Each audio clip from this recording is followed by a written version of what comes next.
नमस्कार। आज हम लोग संवेदना और प्रत्यक्षीकरण, सेंसेशन एंड परसेप्शन। देखिए, संवेदना ज्ञान का प्रथम द्वार, प्रत्यक्षीकरण ज्ञान का द्वितीय द्वार।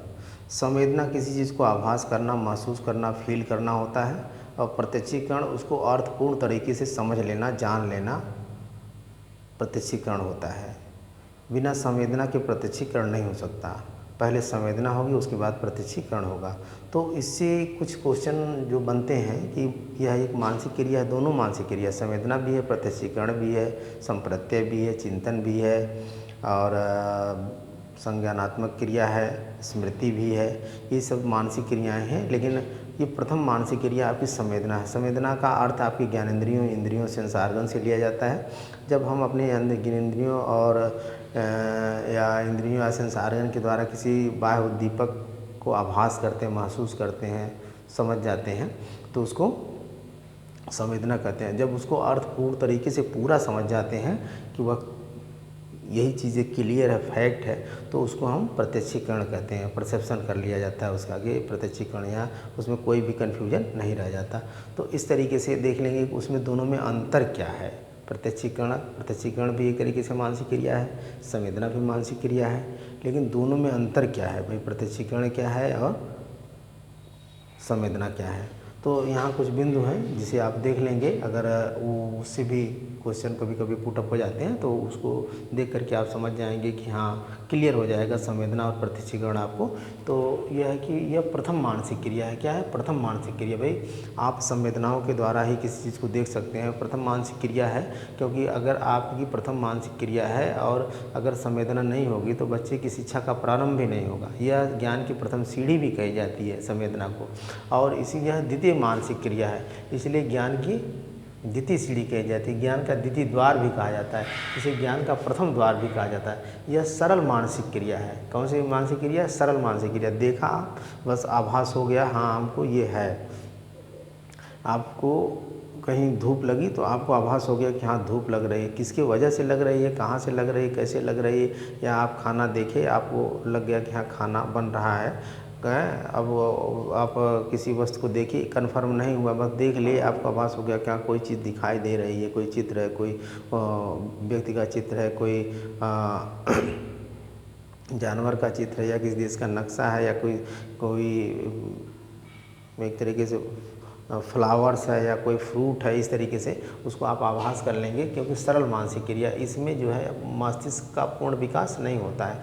यह जटिल मानसिक क्रिया है, क्योंकि इसमें मस्तिष्क का विकास हो जाता है, यानी विकसित मस्तिष्क की गति रहती है, मस्तिष्क विकसित हो जाता है।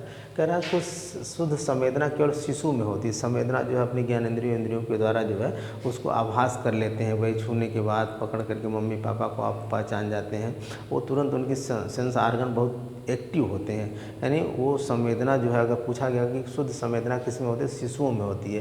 प्रत्यक्षीकरण कुछ विकसित अवस्था में होती है, जैसे व्यक्ति वगैरह हो गए या बालक हो गए, जो शिशु अवस्था से ऊपर की अवस्था है, क्योंकि उसमें पूरे अर्थपूर्ण तरीके को उसको समझना है। अब बच्चा है, वह नहीं जान रहा है, लेकिन किसी जानवर को देखा है, कुत्ते बिल्ली को देखा है, तो उसको क्लियर नहीं है, फिर भी वो कुत्ते और बिल्ली में या बकरी में उसको अंतर समझ में नहीं आता, लेकिन यह जान जाएगा कि यह एनिमल्स है। किसी फ्रूट वगैरह को देखा, मैंगो हो गया, लीची हो गया, इस तरीके से कीवी हो गया, या एप्पल्स हो गया, तो वह देखेगा तो कहेगा हाँ कोई फ्रूट है, लेकिन अभी क्लियर नहीं कर पाया कि किसका कौन सा फ्रूट है। तो वह जो है अगर क्लियर नहीं कर पाता तो संवेदना है, अगर क्लियर कर लेता है तो आपका प्रत्यक्षीकरण है।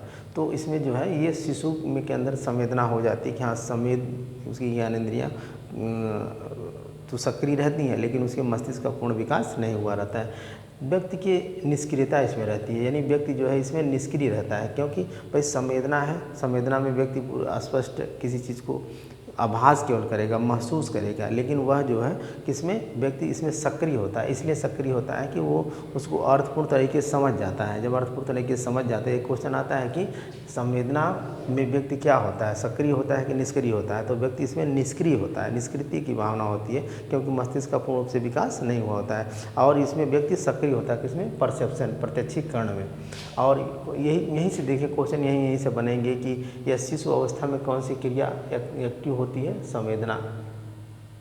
शिशुअवस्था में होती है।